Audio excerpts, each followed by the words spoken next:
श्री हरिवंश, जय श्री राधा रानी। तो हम इस टॉपिक पे बात कर रहे थे कि कितने लोग का ये डाउट रहता है कि ये सीता जी ने राम जी ने सीता जी को वन के बाद क्यों त्याग किया, यानी क्यों छोड़ा। तो इस पे हम कथा कितने लोगों ने या कोई मुझसे पूछता कहता तो मैं इस बात का जवाब नहीं दे पाती, मैं सिर्फ सोचती रहती।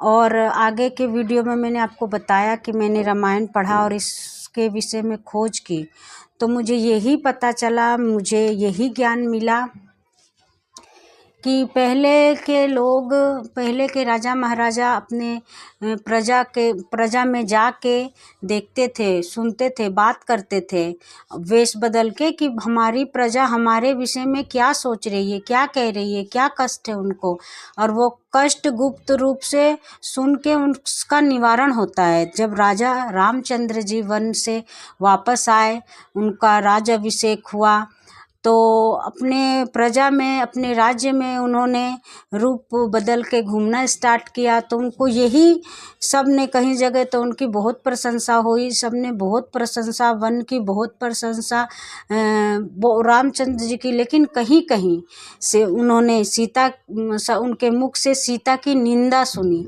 और निंदा वो राम को अच्छी नहीं लगी, और राम जी अपने राज्य में गए और चिंतित रहने लगे।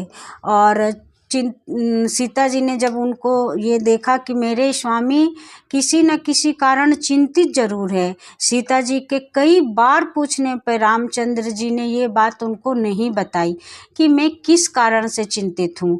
लेकिन वो तो एक पत्नी थी, वो तो स्वयं महालक्ष्मी रूपनी है, तो वो अपने पति की व्याकुलता, अपने पति का उदासीन देखकर उनको नहीं रह गया। उनको इतना तो ज्ञान हो गया कि राज्य में जरूर कोई बात है, इसलिए कि ये राजा हैं, और वो भी अपना रूप बदलकर अपने राज्य में गई।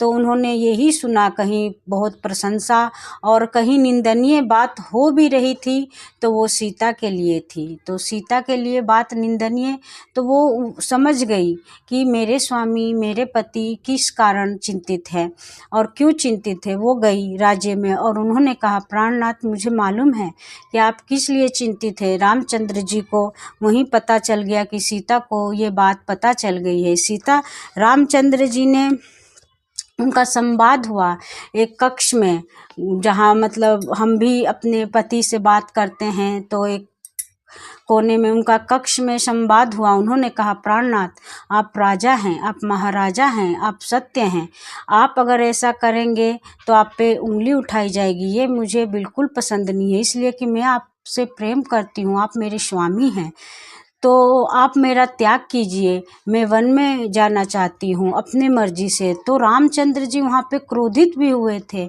बहुत कि तुम ऐसा सोच क्यों सकती हो, तुमने अग्नि परीक्षा भी दी है इनके कहने पे। अब नहीं, रामचंद्र जी ने इस बात का बहुत ही उनको, लेकिन उन्होंने नहीं माना। बोले, स्वामी, अगर आप मुझे दिल से चाहते हैं तो मैं आपसे ये वर मांगती हूँ।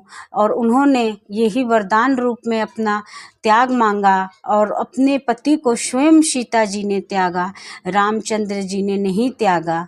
ये लोगों की भूल हो जाती है, और इस बात का मैं पहले जवाब नहीं दे पाई। मैं उस इंसान का धन्यवाद करती हूँ कि इस सुनहरे ज्ञान को पाने का लिए मुझे मौका मिला है।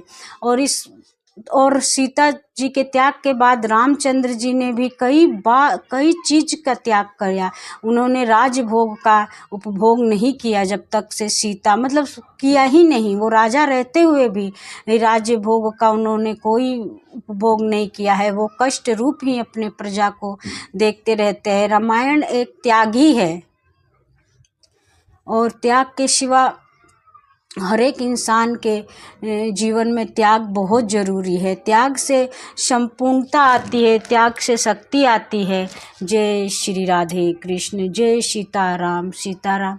तो ये वीडियो जहाँ तक पहुँचेगी, आप इसको शेयर कीजिएगा कि रामचंद्र जी ने सीता जी को नहीं त्यागा। सीता के प्रेम इतना था कि सीता ने स्वयं त्यागा कि मेरे पति की निंदा ना हो। वो एक दूसरे से बहुत प्यार करते थे, उनमें बहुत आनंद था।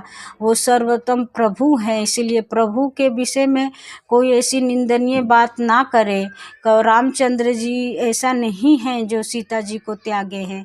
आप पूरा रामायण जाके पढ़िए। बोलो जय श्री राधे। हर हर महादेव।